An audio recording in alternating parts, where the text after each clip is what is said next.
Welcome to RNA binding classes. मैं अंकित तिवारी आपको पीछे रिप्रोडक्शन तक पढ़ा के छोड़ के गया था और बोला था कि आगे समय हम मेटाबॉलिज्म से स्टार्ट करते हैं। तो आइए बिना देर किए हुए स्टार्ट करते हैं। मेटाबॉलिज्म द लिविंग वर्ड का एक यूनिक फीचर है मेटाबॉलिज्म। मेटाबॉलिज्म में क्या होता है, जैसे बॉडी के जितने केमिकल रिएक्शन होते हैं वो हमारे शरीर के अंदर जानते हैं बहुत सारे केमिकल रिएक्शन बॉडी में होते रहते हैं, जैसे जो हम लोग को नहीं पता है एक्चुअली में। जो हमारे बॉडी के अंदर पता नहीं कितने सेल्स आ रही हैं, कितने सेल डिस्ट्रॉय हो रही हैं, कितना अब समझिए पेट में कितने एंजाइम्स बन रहे हैं, है कि नहीं। आप हम खा रहे हैं, पाचन हो रहा है, अंदर जब सिलाइवा से देखिए होते जा रहा है, यहाँ भी तो केमिकल हो रहा है, हो रहा है कुछ न कुछ तो हो रहा है, एंजाइमेटिक सिक्रीशन। फिर पेट में हो रहा है, अपना HCl है, वहां हो रहा है सिक्रीशन। तो वहां पे जब सिक्रीशन HCl का हो रहा है तो ब्रेक डाउन कर रहा है जो बड़े मॉलिक्यूल्स हैं छोटे छोटे में। आप पहले मतलब बायोलॉजी का मतलब क्या है, पहले अपने अंदर को देखिए, ये नहीं कि पहले चले गए बाहर की दुनिया में। बायोलॉजी इतना अच्छा सब्जेक्ट है, इसीलिए कहते हैं बायोलॉजी इतना अच्छा सब्जेक्ट है कि आप खुद पे फील करते हैं कि कैसे हैं हम, क्या। तब जाके आप बाहर की दुनिया में जब जाएंगे ना तब अच्छा लगेगा, हाँ यार कुछ तो है इसमें सब्जेक्ट में।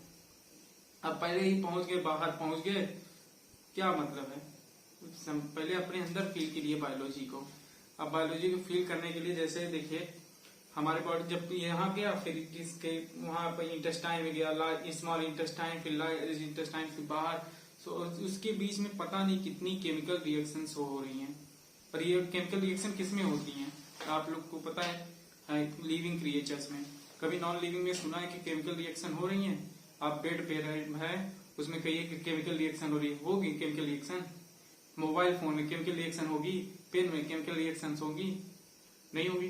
लिविंग क्रिएचर में सबसे बड़ा फीचर है, जितने हमारे लिविंग क्रिएचर्स हैं उनमें सारे में केमिकल रिएक्शन होती हैं।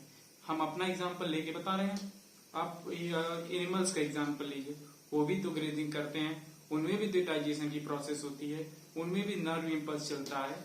हाँ, ये बात कहने के लिए अलग है कि जो हम लोग का है वो सबसे सुपीरियर नर्वस सिस्टम का काम करता है, जो आगे है अभी कॉन्सियसनेस में पढ़ाएंगे बताएंगे।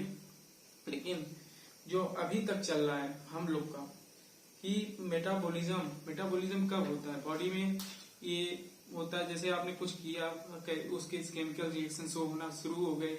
ये सब क्या पार्ट है, मेटाबॉलिज्म का ही तो पार्ट है। ये अब मेटाबॉलिज्म देखिए अभी आगे इसमें बताएंगे एनसीईआरटी में ही। मेटाबॉलिज्म जो होता है उसमें क्या होता है, बॉडी के यूनिक फंक्शन वर्क करते हैं। सब नहीं एक ही बार में लग जाते हैं। हाँ चलो, एक सिस्टमेटिक अरेंजमेंट से बॉडी के जो यूनिक फंक्शंस होते हैं वो काम करते हैं। इसको अच्छा सा आपको पढ़ाया जा रहा होगा डाइजेशन वाले चैप्टर में। या आगे बताया जाएगा कि कैसे कोई एंजाइम सीक्रेट होता है, मतलब फूड प्रोसेस, अंदर फूड पहले सलाइवा से मिक्स हुआ, फिर मतलब इसमें स्टोमक में गया, स्टोमक ड्यूडेनम से होते हुए, मतलब ये सब ओसोफेगस से होते हुए स्टोमक से ड्यूडेनम से स्मॉल इंटेस्टाइन, लार्ज इंटेस्टाइन, फिर एनस के द्वारा बाहर।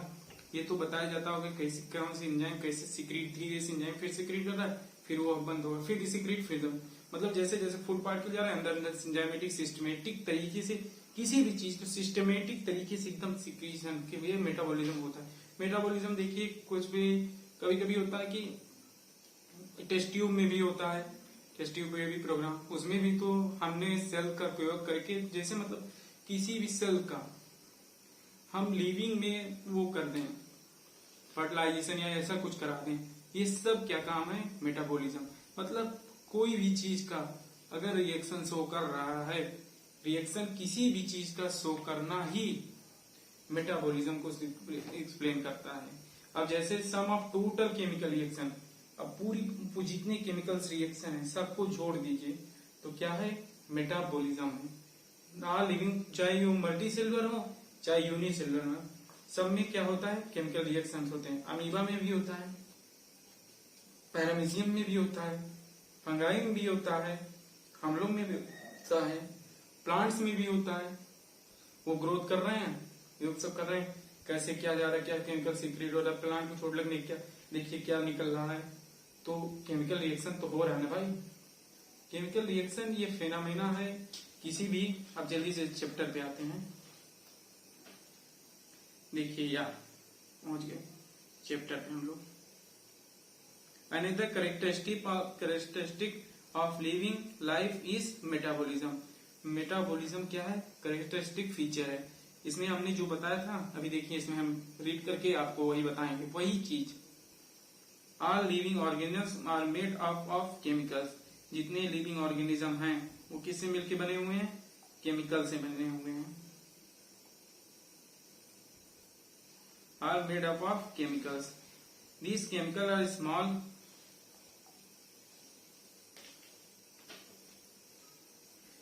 These chemicals are small. These chemicals are small, big, belonging to various class.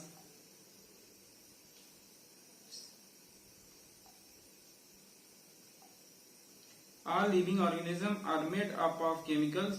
These chemicals are small and big, belonging to various class.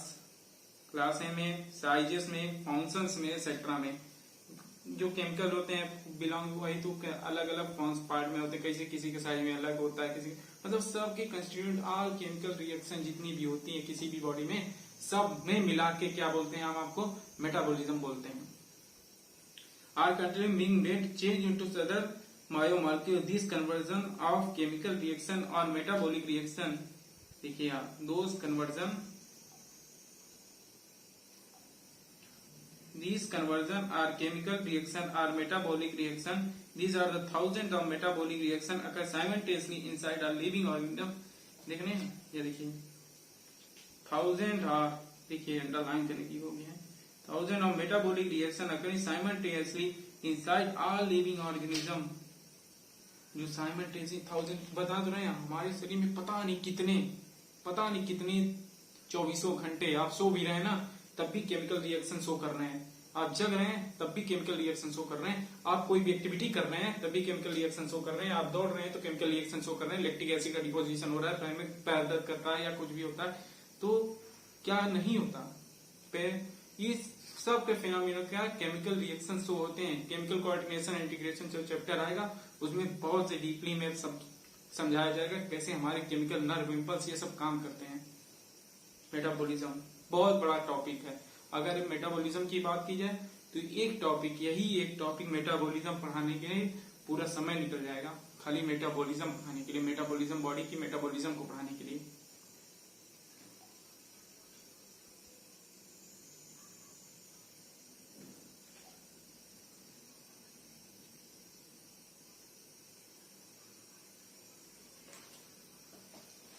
अब आइए देखिए unicellular multicellular, all plants animals. ये देखिए all plants animals, ये अंदर वो करेंगे, highlight करेंगे। All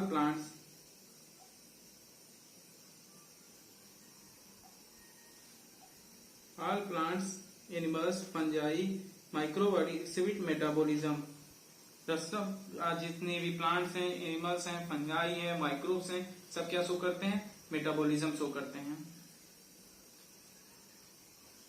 The sum of total of all chemical reaction occurring in our body is metabolism। अभी हमने यही बोला ना, जितनी भी केमिकल रिएक्शन हमारी बॉडी में शो होती हैं उसको क्या बोलते हैं? मेटाबॉलिज्म बोलते हैं। जितनी भी केमिकल रिएक्शन हमारी बॉडी में शो करती हैं सबको जोड़ लो, एडिशन कर लो, this is called of metabolism. Non living organism metabolism. ये देखिए, ये अंडरलाइन करने की योग्य है, इसको ऐसे देखिए, know all living organism exhibit metabolism. Non living organism metabolism show करता है? नहीं करता। अभी हमने ही बताया, फोन क्या शो करेगा, क्या बेड शो करेगा, क्या चेयर शो करेगा, मेटाबॉलिज्म नहीं करेगा। तो living metabolism only and only shown by living creatures. Metabolic reaction can be demonstrated outside the body in a cell free system. देखिए, metabolism reaction can be demonstrated outside body, cell body के बाहर भी कर सकते हैं। अभी हमने बताया सेल ट्यूब में। And isolated metabolic reaction outside the body of an organism perform in a test tube. इधर देखिए टेस्ट ट्यूब, ये देखिए, perform in the test tube is neither living और non living. Hence, while metabolism is defining feature of all living organism without exception. इसीलिए जो हमने अभी तक फीचर जितने तक बताए हैं उनमें मेटाबॉलिज्म ही करेक्ट डिफाइंड फीचर को एग्जिबिट शो कर रहा है कि मैं ही हूं जो बता रहा हूं कि लिविंग क्रिएचर, लिविंग ऑर्गेनिज्म, ये करेक्टरिस्टिक फीचर शो कर रहा है अगर जो मेटाबॉलिज्म वर्क कर रहा है that's a living feature of without exception के मेटाबॉलिज्म रिएक्शन इन विट्रो और non living but solely living reaction. Hence cellular organisation of the body is defining feature of the life form. Hence जो cellular जितने हमारी organisation होते हैं body के वो कितने फीचर लाइफ फॉर्म के इसमें बता रहे हैं हम. जब आपको भी पता होगा सेल क्या है, हमारी यूनिट ऑफ लाइफ है. सेल कई सेलों से मिलके एक टिश्यू बनता है. कई सेल मिल जाएंगी तो एक टिश्यू बन जाएगा. कई टिश्यू मिला दो तो एक क्या बन जाएगा, ऑर्गन बनेगा. कई ऑर्गनों को मिला दो एक ऑर्गन सिस्टम बनेगा और कई ऑर्गन सिस्टम को मिला दो तो एक कंप्लीट ह्यूमन बॉडी या कोई भी एनिमल बॉडी या लिविंग क्रिएचर की बॉडी बनेगी. वही चीज शो कर रहा है. Perhaps the most obvious and technically completed feature of all living organisms is habit sense their surrounding and environment. Correspond those environment stimuli which could be physical, chemical or biological. यही कहने का मतलब है इस point का, इस जो line का, हाँ ये सीधा सा कहने का मतलब है जो हमारी बॉडी में जितनी भी केमिकल रिएक्शन जितने भी होते हैं हम लोग महसूस करते हैं. अब आप अभी आइए कॉन्शियसनेस के बारे में, इसके आगे बताएंगे. जो महसूस करते हैं, देख रहे हैं, वो क्या है, शो कर रहा है बॉडी की बॉडी हमारी मेटाबॉलिक एक्टिविटी को शो कर रही है. प्लांट होते हैं, देखिए plant respond to external factor like water, temperature, other organism, pollution etcetera. जो प्लांट्स होते हैं, देखिए इधर देखिए, प्लांट्स होते हैं respond external factor like light, water, temperature, other population etcetera. जो प्लांट हैं वो क्या करते हैं, फैक्टर लाइक वाटर को, टेम्परेचर को, जैसे अदर पोल्यूटेंट है उसको देखते हैं, उनको महसूस करते हैं, मेटाबॉलिक एक्टिविटी उस पे थ्रू करते हैं. लाइट नहीं मिलेगा, क्या प्लांट मेटाबॉलिक एक्टिविटी शो कर पाएगा? नहीं कर पाएगा. क्यों नहीं कर पाएगा? क्योंकि उसके अंदर फोटोसिंथेसिस की प्रोसेस नहीं होगी, C3 फूड साइकिलिंग नहीं चलेगी, कोई भी वर्क प्लांट का फूड फॉर्मेशन नहीं होगा. अगर लाइट नहीं होगी तो कुछ नहीं कर सकता, और लाइट नहीं होगी तो अपने अंदर CO2 नहीं खींचेगा. CO2 नहीं खींचेगा तो ऑक्सीजन नहीं देगा. ऑक्सीजन नहीं देगा तो हम लोग कहाँ से रहेंगे? क्यों? अगर ऑक्सीजन नहीं मिल पाएगी तो हम लोग जीवित रह सकते हैं? नहीं रह सकते. इसलिए प्लांट कोई ये अलग टॉपिक हो गया, लेकिन जो प्लांट है उनको एयर को महसूस करते हैं, पोल्यूटेंट को. हम लोग धुआं, इतनी गाड़ियां चलाते हैं, सुट्टा मार मार फेंक देते हैं, क्या होता है उससे? इन्वायरमेंट पोल्यूशन होता है. प्लांट भी तड़पते हैं. CO2 इतना का कार्बन प्लांट चाहिए भैया, कार्बन मोनोऑक्साइड नहीं चाहिए. तुम्हारा धूल धक्कड़ नहीं चाहिए प्लांट को प्योरली कार्बन चाहिए कि उसके लिए वो आपकी इतनी मदद कर रहा है. पता चले भैया धुआं उड़ा रहे छल्ला, कहां से होगा? अगर ये सब करेंगे तो हम अपने प्लांट्स या हमारे जो सराउंडिंग है उनमें भी इफेक्ट पड़ रहा है. हमारे लोग की देखिए आज कितनी सारी बीमारियों के हम शिकार होते जा रहे हैं. कैंसर, सब मेनली स्किन कैंसर, क्योंकि हम लोगों ने पूरे अपने वातावरण को दूषित मचा के रखा है. सब हर जगह छल्ला उड़ाए जा रहे हैं, चाहे वो कोई भी हो. तो कहां से आएगा? प्लांट कितना एब्जॉर्ब करेगा भैया? और प्लांट्स को आप डिफॉरेस्ट काट दे रहे हैं. चलिए वो अलग टॉपिक है, उसमें हम ज्यादा नहीं जानना चाहेंगे. आइए अपने टॉपिक पे आते हैं. नहीं तो ऐसे पूरी क्लास हो जाए पता चला कुछ पढ़ाया ही नहीं है, कुछ बताया ही नहीं है, खाली लेक्चर प्रवचन सुनाते रह गए. All organisms from prokaryotic to most complex eukaryotic can sense to respond environmental cures. अब समझिए फोटो पीरियड, जैसे फोटो पीरियड होता है भैया बाबू, photo period effect reproduction in sensual breeder. Both plants and animal. Photo period जो होता है, लाइट वो क्या करती है, लाइट अगर ना रहे किसी से कोई वो नहीं, चाहे वो प्लांट हो चाहे एनिमल हो। फोटो पीरियड किसमें होता है, लाइट, फोटो, लाइट से मतलब होता है। सीजनल पीरियड प्लांट और एनिमल दोनों के लिए जरूरी है। अगर फोटो पीरियड नहीं होगा तो केमिकल रिएक्शन नहीं शो होंगे, कोई बॉडी का वर्क नहीं होगा, तो हमारी बॉडी किस काम की रह जाएगी। All organisms therefore are aware their surrounding. Human is only organism to aware himself. इतने देर से सारांश ये है, जो हम लोग हैं ह्यूमन, मैन, वुमेन, जो भी ह्यूमन कंबाइन, वो यही लोग मेन हैं। गॉड ने हमको सबसे सुपर गिफ्टेड दिया है कि हम लोग सेल्फ कॉन्शियसनेस हैं, हम लोग महसूस कर सकते हैं सबसे ज्यादा कोई भी चीज को। हम लोग के मतलब हर जानवरों का में हम लोग जो हैं वो सबसे ज्यादा महसूस कर सकते हैं कि क्या सही है, क्या नहीं सही है, क्या गलत है, कैसा धूप पड़ रही है, कैसा एयर जा रहा है, कैसा बॉडी वर्क कर रही है, क्या होना है, क्या नहीं होना है, सब पूरी हम लोग हर चीज अपने अंदर महसूस कर रहे हैं। अब इसके बाद मेटाबॉलिज्म तो हो गया, आगे बहुत बड़ा है, ब्रॉड है, लेकिन इसमें इतने स्टडी में इतने हैं तो हम लोग इतने पे ही रहेंगे। अब आ जाएंगे हम कॉन्शियसनेस में। बिकम डिफाइनिंग प्रॉपर्टी, ये भी क्या है, defining property of the living organism. When it comes to human being, it is all more difficult to define the living state. We observe patient lying in coma in hospital while he is supported by machine with replaced heart and lungs. देखिए क्या होता है, कभी कभी क्या होता है, आदमी ब्रेन डेड हो जाती है या ब्रेन इफेक्ट हो जाता है तो आदमी कोमा में चला जाता है, मतलब परमानेंट स्लीप में। या कब उठेगा कोई नहीं पता, उठेगा भी कि नहीं उठेगा इसकी भी कोई जानकारी नहीं है, मतलब ब्रेन डेड कर जाता है। लेकिन उसकी ऑर्गन जो है वो काम करते रहते हैं, उसके ऑर्गन जो इतने हैं सारे वर्क करते रहते हैं, और ये ऑर्गन हम डोनेट करते हैं अगर जो पेशेंट हैं उनके फैमिली वाले चाहें तो। ऐसे नहीं कि किसी का ऑर्गन किसी को डोनेट कर दो बिना उनकी फैमिली परमिशन के, इसके लिए बकायदा फैमिली परमिशन होती है, साइन लिया जाता है, फिर इसके बाद ऑर्गन का डोनेशन होता है। आगे बढ़ते हैं। With the patient no self consciousness or such, patient never come back in normal life or living.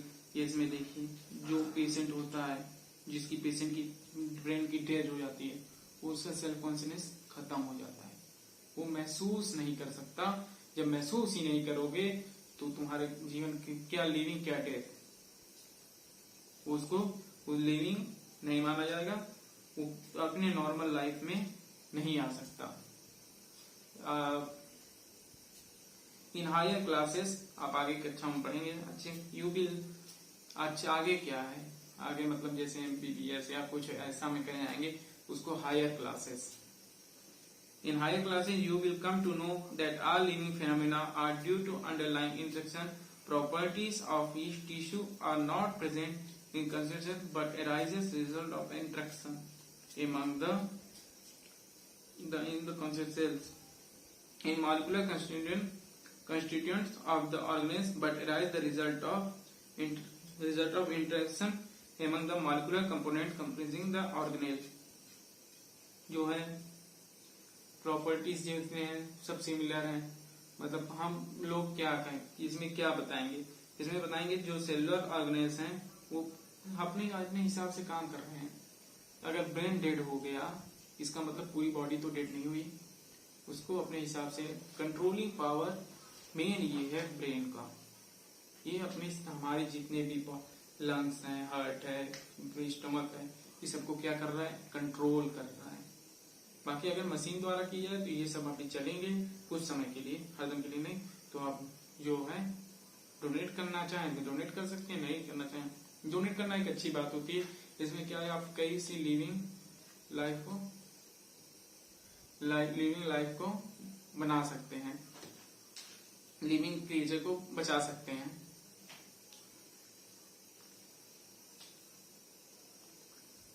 Similarly, properties of cellular organisms are not present in the molecular constant of organisms, but arise the result of interaction of molecular component comprised of organisms. This result is in emergent properties of higher level of organization. जैसे किसी भी जो properties है, जैसे body कोई है, उसको छोटी छोटी कणों से मिलके बनी है, एक कंप्लीट बॉडी फिर बनी है। ऐसे थोड़ी थोड़ी रिएक्शंस होते हैं और थोड़े थोड़े रिएक्शंस होते हैं, बॉडी में पता नहीं कितने रिएक्शंस हमारे होते जाते रहते हैं।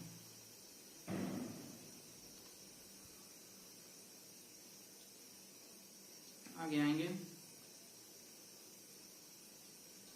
Therefore, we can say that living organisms are self-reproducing, evolving, self-regulating interaction system capable of responding external stimuli. जैसे है, अब हम क्या बताएं, यही सुनिए। जैसे ठंड किसी को लग रही हो, ठंड लग रही है तो बर्दाश्त करता है, हाँ यार हमको ठंड लग रही है, हमारे जो हेयर फॉलिकल उड़ जाते हैं, एहसास कराते हैं कि बेटा ठंड लग रही है, कपड़े उपड़े पहन लो, बहुत नौटंकी कर लियो। और गर्मी लग रही है तो कपड़े आदमी कम कर देता है और ठंडी में बैठ जाता है, एसी ऑन कर देता है, कूलर ऑन कर देता है। ये सब हम लोग मतलब हमारी जो है सेल्फ, और बॉडी भी, जो हमारी बॉडी है वो सेल्फ रेगुलेट करती है, कंडीशन को सेल्फ एडॉप्ट करना चाहती है।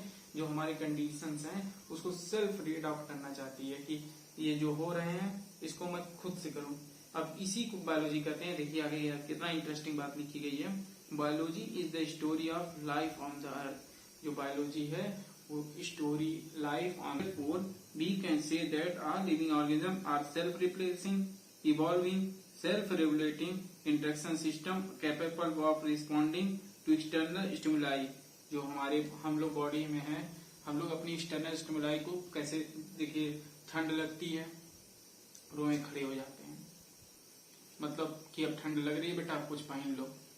गर्मी लगती है, बॉडी स्वीट पसीना फेंकने लगती है कि बेटा अब कुछ ले लो माहौल, नहीं तो गर्मी बहुत है। बॉडी अपना खुद रिस्पॉन्ड करती है अपने अंदर। आप देखिए बाहर की दुनिया में बार बार यही कर रहा हूं, अगर बायोलॉजी को डीपली स्टडी करना है तो अपने अंदर देखिए, खुद समझ जाएंगे क्या होना है क्या नहीं होना है। महसूस कीजिए बायोलॉजी को। बायोलॉजी को अगर आप महसूस कर रहे हैं तो आपको पढ़ने में एकदम लगेगा यार क्या ही है, पढ़ो। Biology is the story of the life on the earth. जो बायोलॉजी है वो जीवन के बारे में बताती है। बायोलॉजी पृथ्वी पे जीवन कैसे एग्जिस्ट करता है, कैसे क्या होता है, जीवन के बारे में परिचय देना अर्थ पे, ये क्या कहलाती है, बायोलॉजी कहलाती है। Biology is the story of evolution of living organism on the earth. All living organism, चाहे प्रेजेंट का हो, चाहे पास्ट का हो, चाहे फ्यूचर का आने वाला हो, इस सब की स्टडी के अंतर्गत बायोलॉजी के अंतर्गत करते हैं, जो कि है अलग अलग है।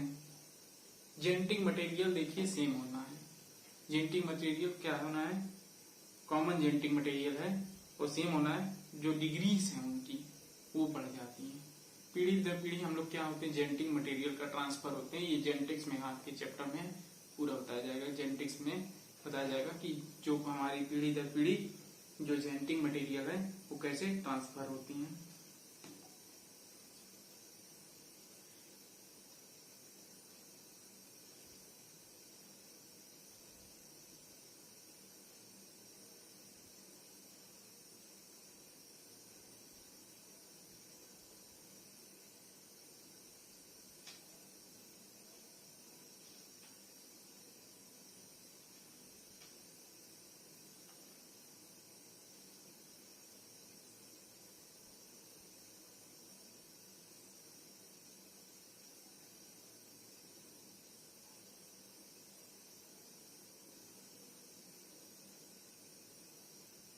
अब देखिए इधर आइए, diversity in the living world.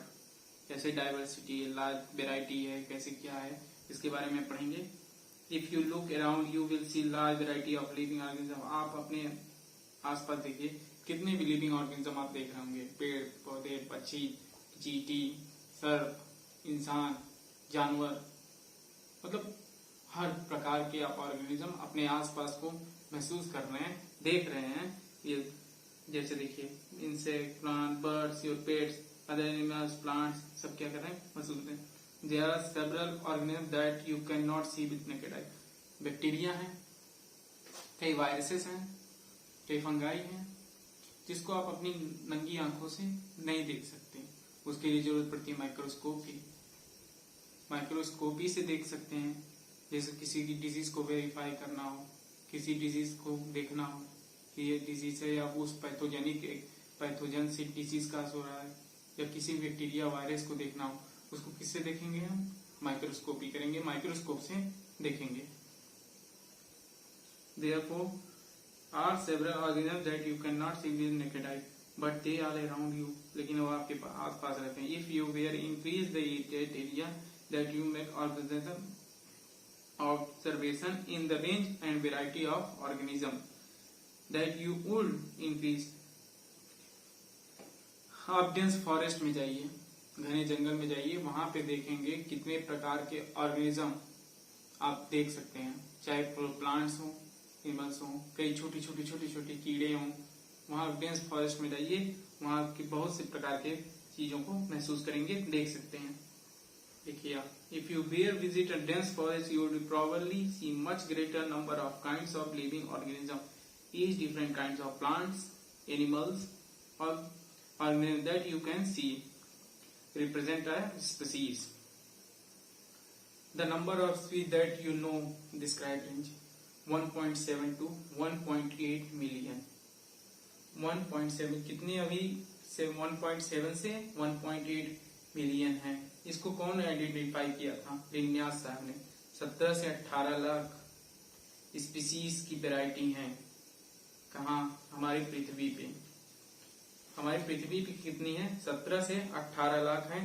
जो अब हम लिन्यास साहब की बात आई है तो लिन्यास साहब के बता दें। कार्लोस लिन्यास, ये जो हैं भाई साहब हैं, ये क्लासिफिकेशन किए थे, अभी आगे बताएंगे। अब इनकी बात आई है तो बताना जरूरी है।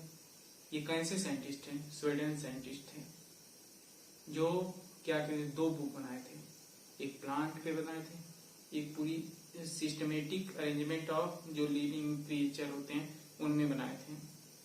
जो प्लांट में बनाए थे स्पीसीज प्लाथेरम, वो इनकी आई थी 1753 में।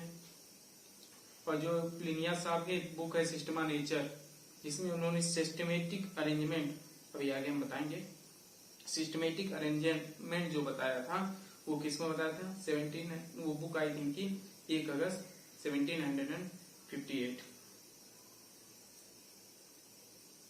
दिस रिफर, अभी आगे इसके बारे में हम और बताएंगे। The number of species are known, ये देखिए 1.7 to 1.8 मिलियन स्पीसीज हैं। This equal to biodiversity, the number of type organism present in the earth. इतने टाइप्स ऑफ ऑर्गेनिज्म पूरे अर्थ पे प्रेजेंट हैं। We should remember here that we explore new areas, even old one, new organism are continuously being identified. अभी ये कर रही है तो इसका मतलब ये नहीं है कि अभी सब ऑर्गेनिज्म जितने हैं वो आइडेंटिफाइड हैं। अभी कुछ नई प्रजाति आ रही हैं, कुछ नई प्रजाति खत्म हो रही हैं, आना जाना पृथ्वी चल रहा है। इसे अभी कुछ आ रही, कुछ जा रही हैं। तो अभी बहुत से हम अपनी समझिए पृथ्वी का बहुत से हिस्सा ऐसे अनभिज्ञ हैं, अनजान है। कितनी ये भी ऑर्गेनिज्म है। अच्छा, रोज निकलता है पेपर में या टेलीविजन या टीवी में देखते होंगे, एक नई ऑर्गेनिज्म दिख जाता है। ये सब नए अभी बहुत से ऑर्गेनिज्म हैं जिनका क्लासिफाई ही नहीं किया गया है, जिनका वजूद ही नहीं दिया गया है, लेकिन है वो एग्जिस्ट करते हैं हमारी पृथ्वी पे।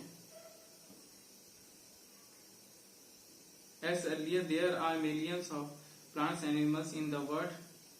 We know that plants and animals in own area by their local names. हम लोग सब लोग जानते हैं। ये देखिए इम्पोर्टेंट पार्ट है। हमारे जो प्लांट्स और एनिमल्स हैं, हर जैसे किसी का कोई भी नाम हो, उसके लोकल एरिया में उसको अलग से नाम से जाना जाता है। जैसे किसी सब्जी का कभी कभी होता है ना कि यहाँ सब्जी का वो नाम है, वो नाम बोलते रहो, पता है नहीं है कि नाम वही है। पूर्वांचल में जैसे हमारे यहाँ पूर्वांचल में कुछ सब्जियों का नाम अलग है, इधर आओ या अपने कानपुर मुंबई चले जाओ, वहां सब्जियों का नाम अलग है। जहाँ पे आप उनकी कुछ रीजनल लैंग्वेज होती है, जो रीजनल लैंग्वेज है वो हर किसी की अलग अलग है। अब आपका ही नाम हो, आपके आसपास मोहल्ले या गांव में हो तो आसपास पड़ोसी वड़ोसी में आपका नाम अलग नाम से जानते हो, राजू, सोनू, मोनू, चिंकू, पिंकू, लेकिन जो आपका स्पेसिफिक नेम है, जो आपकी मार्कशीट पे है, वो तो स्पेसिफिक है ना भैया, वो नाम से ही आपको सब जानते हैं। जैसे आप कोई भी काम करेंगे तो उस नाम से ही आपको जानेंगे। इसी को बोलते हैं नॉमेनक्लेचर, जो मतलब वो नाम हो जो सब जाने और ये यूनिवर्सल हो कि आप ही को वो रिप्रेजेंट कर रहा है, उसको क्या कहते हैं, नॉमेनक्लेचर बोलते हैं। आगे देखिए, probably you will recognize the confusion that would created if did not find ways means talk to each other, refer to the other about. Hence, there is need to standardize the naming of living organisms such the particular organism is known as, अरे यार, किसी organism का नाम रखना ही क्या कहता है, nomenclature कहता है। इतना पढ़ने में सीधे समझो, फादम समझो, किसी भी ऑर्गेनिज्म का सीक्वेंशियल नाम लिखना ही नॉमेनक्लेचर उसका होता है। ऑब्वियसली नॉमेनक्लेचर और naming is only possible when organism is correctly. अरे पहले ये बताओ, किसी का नाम रखो, उसको तुमको पता ही नहीं है कौन आदमी है, तो कैसे नाम रखो बबुआ? उसके लिए जरूरी है तो उसका आइडेंटिटी होनी चाहिए, कोई आइडेंटिटी होनी चाहिए। हाँ, इस करेक्टर ये शो कर रहा है, ये ऐसा हो, इसका ये नाम हो। Identification first step of nomenclature है। ये देखिए आगे होगा, when the organism is described correctly, we know that what organism name is attached to. This is identification. उसी क्या बोलते हैं, आइडेंटिफिकेशन कहते हैं। इन अब आगे आइए, देखिए इधर,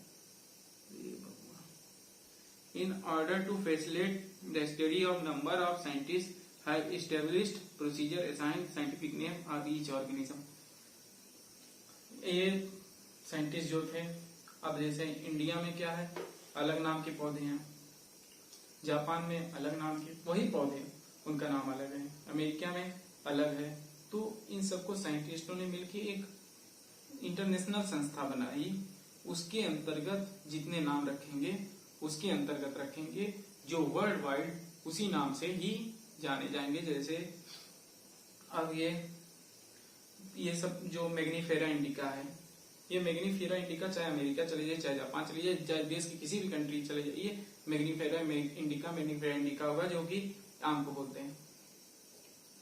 जब इसी सब चीजों को बताने के लिए, जैसे अलेस्टेनियंस है, अभी आएगा आगे, पहले हमको भी नहीं पता था, जब हम शुरू में पढ़ रहे थे हमको यही नहीं पता था इसका मतलब क्या है। तो हम भाई हमने इतना तो है, एनसीईआरटी में टफ पॉइंट है, फिर हमने गूगल पे सर्च किया, गूगल में सर्च किया तो उसमें लिखा जर्मन शेफर्ड डॉग, हम कह लो यही है, होते हैं ये, इसमें टेक्निकल नाम होते हैं जिसको समझने के लिए ये मतलब ये वर्ल्ड वाइड यही नाम से जाने जाएंगे। अब देखिए इधर देखिए, this is step of biologist all over world for plant के लिए specific name agreed principle criteria provided by international code for botanical nomenclature.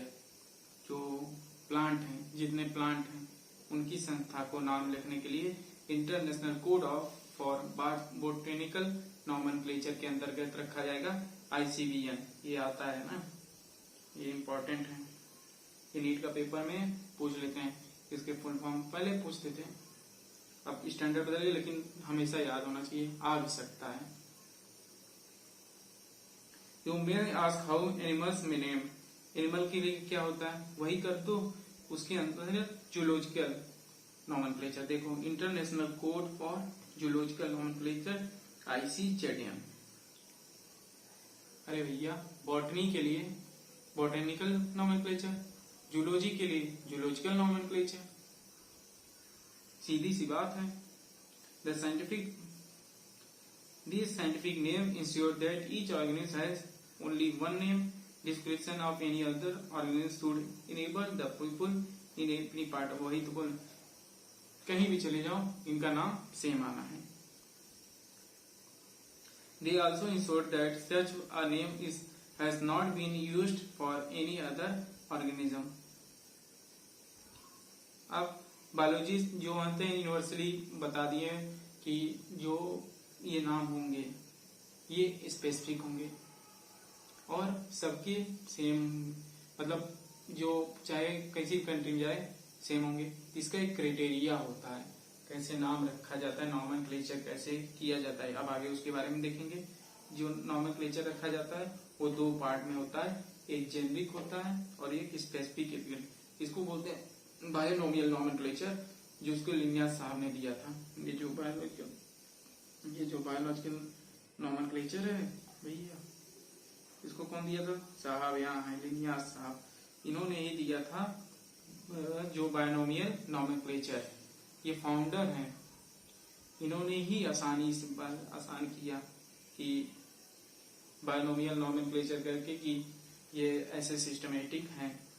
अब आगे ये देखिए, let take example of mango, आम के एग्जांपल लेंगे और ये हम बता चुके हैं। फिर देखिए एनसीईआरटी लाइन तो पढ़नी ही है। ये देखिए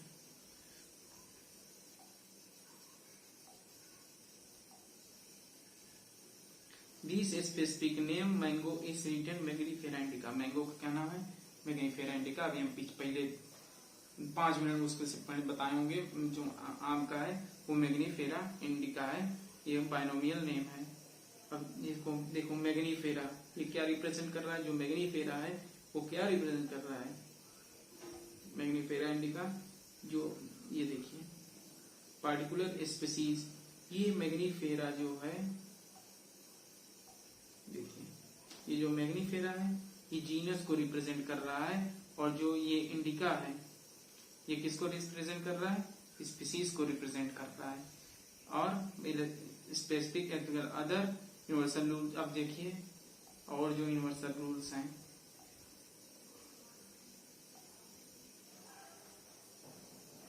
नोमेनक्लेचर के और rules. Biological names are generally written in Latin. किसमें लिखा जाएगा? लैटिन वर्ड में लिखा जाएगा। जनरली इन लैटिन, सॉरी, जो जब बायोलॉजिकल नेम्स होते हैं वो जनरली किसमें होंगे? लैटिन में होंगे। और उसको लिखा किसमें जाएगा? इटैलिक्स में लिखा जाएगा। दे आर लैटिनाइज्ड और derived from Latin is to their origin. The first word biological name, second इसका rule, the first word in a biological name it represent the genus, while second name is specific electrical. जो पहला नाम होता है उसके genus को represent करता है, और जो दूसरा नाम होता है उसके स्पेसिफिक एपिथेटिकल को रिप्रेजेंट करता है। बोथ वर्ड बायोलॉजिकल नेम है।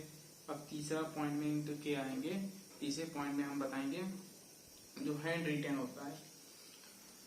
जब हम किसी भी बायोलॉजिकल नेम को अपने हाथ से लिखते हैं या उसके हाथ से करते हैं तो उसके अंडरलाइन करते हैं सेपरेटली, प्रिंटेड इटैलिक्स में करते हैं, और इंडिकेट लैटिन ओरिजिन में इंडिकेट करते हैं। जैसे, और तीसरा सबसे चीज है, फर्स्ट वर्ड जीनस में होगा जो कैपिटल में होगा। अभी आप मैग्नीफेरा इंडिका को ही देखिए, इसको देखिए, मैग्नीफेरा इंडिका पहला अक्षर किसमें है? कैपिटल में, मैग्नीफेरा इंडिका। अभी आगे इसमें दिखाया जाएगा लिन, मैग्नीफेरा इंडिका लिन, इसको शो करता है। आगे अभी आगे है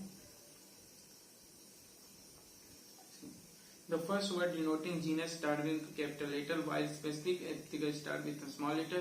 It can be illustrated by example Mangifera indica. पहला कैपिटल होगा, बाकी सारे लेटर स्मॉल होंगे।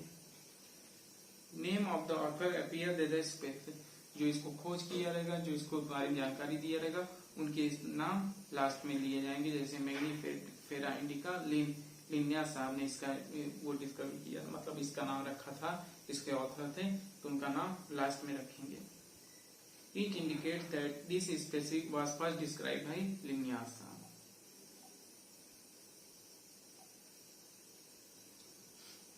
It is nearly impossible to study all living organisms. It is necessary to derive this process is called classification. हर किसी ऑर्गेनिज्म को पढ़ने के लिए जरूरी है कि उनको वर्गीकरण कर दो. अगर वर्गीकरण करेंगे या क्लासिफिकेशन करेंगे तो वो जो क्लास ऑर्गेनिज्म है वो आप पढ़ने में उनको आपको आसानी होगी, आप अच्छे से उसके बारे में समझ पाएंगे.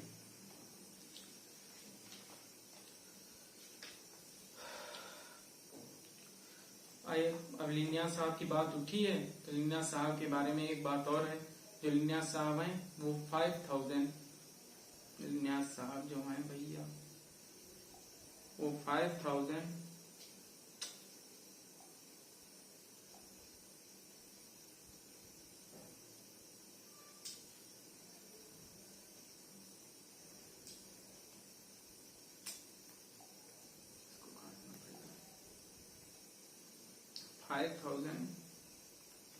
5900 जो स्पीसीज हैं उसके किसके लिए थे? प्लांट्स के. 5900 जो स्पीसीज लिए थे वो प्लांट्स के थे और 4326 स्पीसीज जो थे उनके एनिमल्स के बारे में उन्होंने बताया था या खोज की थी, जो कि सिस्टम नेचर में उनके बुक में दिया गया है.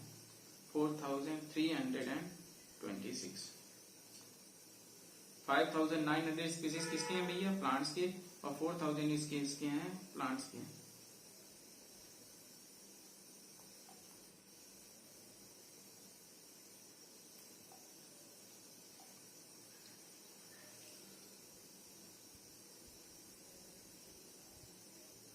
ये जो बताए हैं जो एंड ऑफ में लिख रहे हैं लिन्नियास साहब हैं, इनका नाम क्या रखेंगे?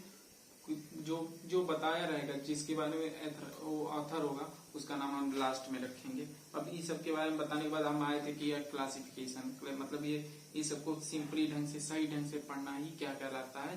क्लासिफिकेशन कहलाता है. क्लासिफिकेशन में हम ये देखेंगे, ये देखिए क्लासिफिकेशन इज द प्रोसेस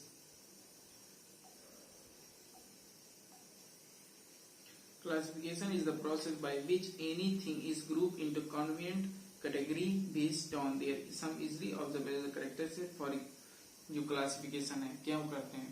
किसी भी चीज को आसानी करने के लिए, आसान बनाने के लिए, आसान करने के लिए हम क्या करते हैं? क्लासिफिकेशन करते हैं, जिससे हमको सहजतापूर्ण उसके बारे में जान लें, उसके बारे में पढ़ लें या उसके बारे में डिस्क्राइब कर पाए. उसी को क्या, इसीलिए हम क्या करते हैं? क्लासिफिकेशन करते हैं. जैसे प्लांट को, एनिमल को अब सब एक में बना दो, खिचड़ी बना दो तो पढ़ने में कितनी दिक्कतें होंगी. इसलिए सबसे जरूरी है उसको चीजों को क्लासिफाई कर दो. क्लासिफाई कर दो. ये प्लांट्स की कैटेगरी है भैया, ये एनिमल्स की कैटेगरी है. एनिमल्स में फिर आगे इंसेक्ट कैटेगरी, आर्थ्रोपोडा, एनिलिडा, मतलब आगे वो क्लासिफाई आगे आने वाले चैप्टर में है ये चीज. देखिए यहाँ दिया we easily recognise group of plants, animal और डॉग्स और cats. The moment we can use this term to associate certain character by organism in the group.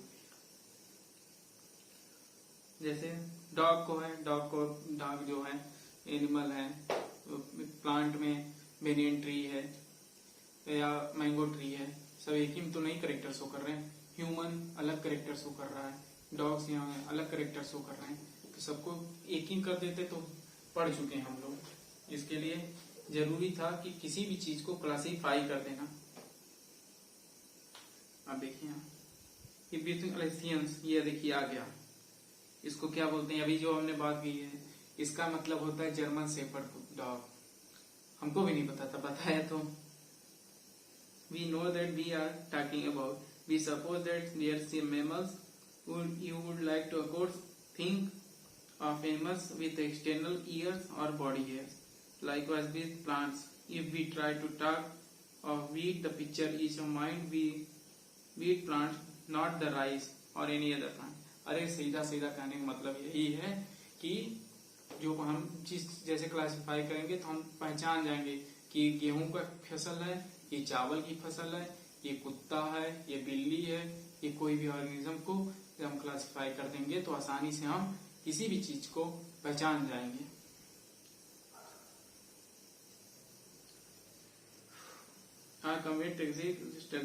जो इस सब चीज को कैटेगरी जितनी है, ये सब कैटेगरी जितनी भी कैटेगरीज हैं, इन सबको पढ़ना ही, इन सब मतलब ये जितनी भी कैटेगरी हैं, इन सबको एक कंबाइंड फॉर्म में पढ़ना क्या कहता है, टेक्सा। और पूरी टेक्सा को, पूरी जो टेक्सा है इसको कंबाइंड रूप पे पढ़ना, प्रोसेस क्लासिफिकेशन के बारे में पढ़ना ही क्या कहलाता है, टेक्सोनॉमी। इधर देखिए, the specific term of this character is called taxa. You must recognize this indicate various levels of plants also form taxa. Bees also tell mammals, dogs, मतलब ये जो है अलग अलग टेक्सा फॉर्म है। टेक्सा को मिलके एक स्टडी करते हैं, जिसकी प्रोसेस को क्लासिफिकेशन को कहते हैं टेक्सोनॉमी। एक्सटर्नल डेवलपमेंट है, इंटरनल डेवलपमेंट है, उसके बारे में शो करना।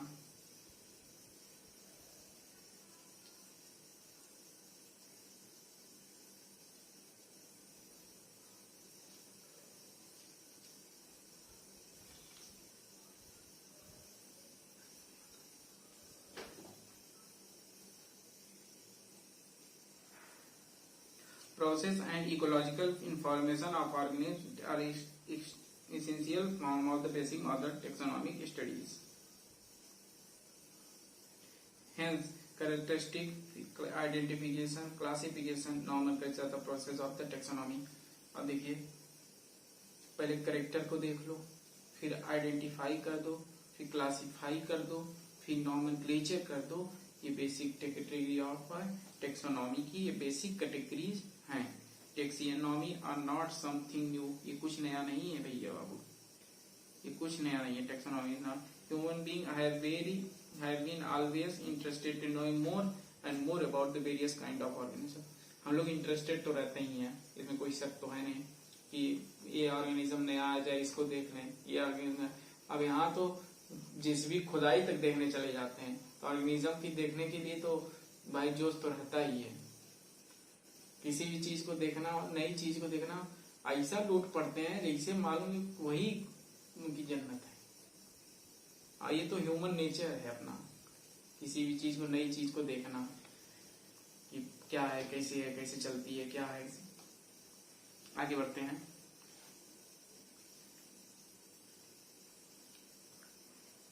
Particularly with reference their own use in early days, human needed to find out on basic of need food। पहले क्या था, जो हम लोग थे, हमारे पूर्वज थे, उन लोग कैसे क्लासिफाई किए थे, वो अपने बेसिक नीड के हिसाब से, अपने फूड के हिसाब से, अपने शेल्टर के हिसाब से, मतलब कैसे रहन सहन, खाना पीन, ये सब के हिसाब से उन्होंने अपने कैसे भोजन कर, मतलब कैसा पहनावा है, इस हिसाब से क्लासिफाई करते हैं। आज भी ये है ट्रेडिशनल वीआईपी लोग होते हैं, दूर से दिख जाता है भैया वीआईपी जा रहे हैं, ये भी तो हम लोग क्लासिफाई किए हैं, वीआईपी, वीवीआईपी। नॉर्मल ट्रेन में देख लो, general coach, sleeper coach, third AC, second AC, first AC, chair car, ये क्लासिफाई किया गया कि भैया इस रेंज के इसमें, इस रेंज के इसमें, इस रेंज के इसमें, इस रेंज के इसमें। ये सब क्या है, क्लासिफिकेशन है सब अपना। मैं बता रहा हूँ ना, बायोलॉजी को आप अपने आसपास के एरिया में ढूंढिए। आसपास के एरिया में अगर आप अपने बायोलॉजी के ढूंढेंगे तो आपको चीजें जो समझने में होगी वो आसानी होगी। बुक का रटा रटाए कुछ नहीं मतलब है।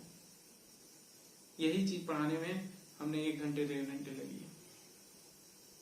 क्या हम बस आपको बाहरी की दुनिया से रूबरू करा के इस किताबी दुनिया में ला रहे हैं, जिससे आसान हो जाए।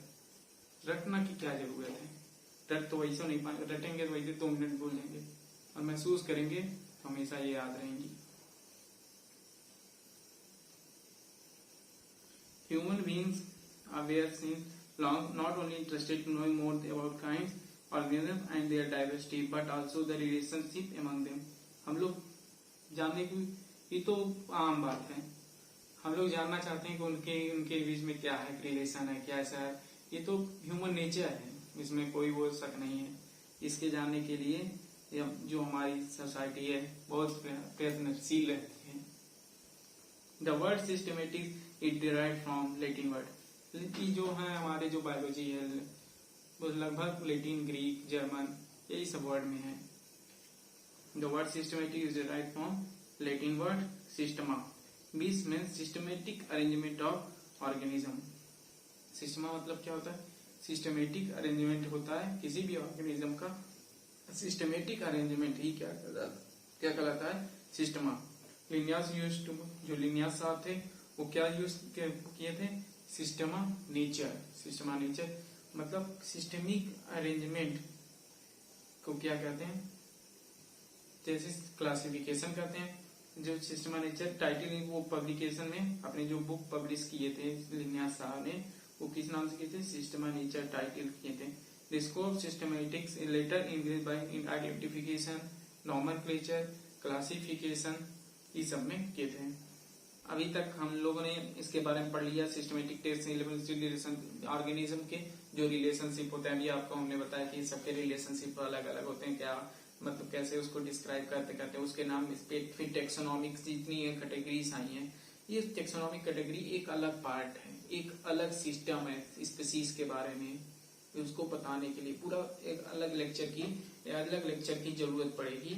उसके लिए अलग होगा लेक्चर, वो अगली क्लास में हम कवर करेंगे। ये और बाकी अपना सपोर्ट बनाए रखें और स्वस्थ रहें, हंसें और पढ़ाई करते रहें और खुश रहें। धन्यवाद।